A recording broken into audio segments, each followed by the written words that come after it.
കള്ളാടി മണ്ണിടിച്ചിൽ ദുരന്തത്തിൽ മരിച്ചവരുടെ എണ്ണം 6 ഇന്ന് നടന്ന തെരച്ചിലിൽ 3 പേരുടെ മൃതദേഹം കൂടി കണ്ടെത്തി. ഇനി 2 പേരെ കൂടിയാണ് കണ്ടെത്താനുള്ളത്.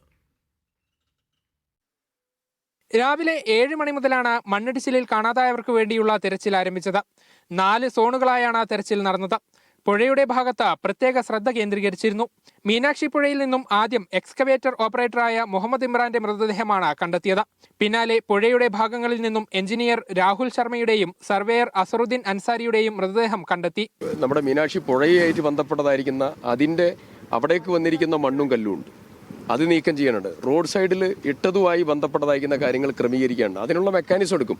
ഇപ്പോൾ ഫസ്റ്റ് പ്രയോറിറ്റി ബോഡി കിട്ടുക എന്നുള്ളതാണ്. അപകടസ്ഥലം പ്രതിപക്ഷ നേതാവ് പിണറായി വിജയനും CPM സംസ്ഥാന സെക്രട്ടറി MV ഗോവിന്ദനും സന്ദർശിച്ചു.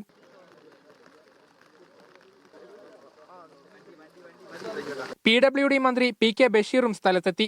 അപകടത്തിന്റെ കാരണം കണ്ടെത്താൻ പ്രത്യേക സമിതി രൂപീകരിക്കുമെന്ന് മന്ത്രി വ്യക്തമാക്കി. ഇനി എന്താണെന്ന് ബഹുമാനപ്പെട്ട മുഖ്യമന്ത്രി ഇന്നലെ സൂചിപ്പിച്ചതുപോലെ ഒരു വിദഗ്ധ സമിതിയെ വെച്ച് എല്ലാ ഭാഗത്തും അശാസ്ത്രീയമായ നിർമ്മാണ പ്രവർത്തനങ്ങൾ നടന്നിട്ടുണ്ടോ, ഇതിന്റെ EPC കോൺട്രാക്ട് ഉണ്ടാക്കിയതിൽ എന്തെങ്കിലും അപാകതകൾ ഉണ്ടായിട്ടുണ്ടോ, ഈ കാര്യങ്ങളൊക്കെ അന്വേഷിച്ചിട്ട് ഒരു റിപ്പോർട്ട് പറ്റേ. അനുകൂലമായ കാലാവസ്ഥയെ പരമാവധി പ്രയോജനപ്പെടുത്തിക്കൊണ്ടാണ് കള്ളാടിയിലെ ഇന്നത്തെ തെരച്ചിൽ നടന്നത്.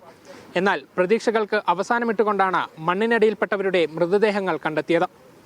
അപകടത്തിൽപ്പെട്ട 2 പേരെ ഇനിയും കണ്ടെത്താനുണ്ട്. ഇവർക്കായുള്ള തിരച്ചിൽ തുടരും. കള്ളാടിയിൽ നിന്നും ക്യാമറ പേഴ്സൺ KC ജിജീഷിനൊപ്പം നന്ദഗോപാൽ, മീഡിയ 1.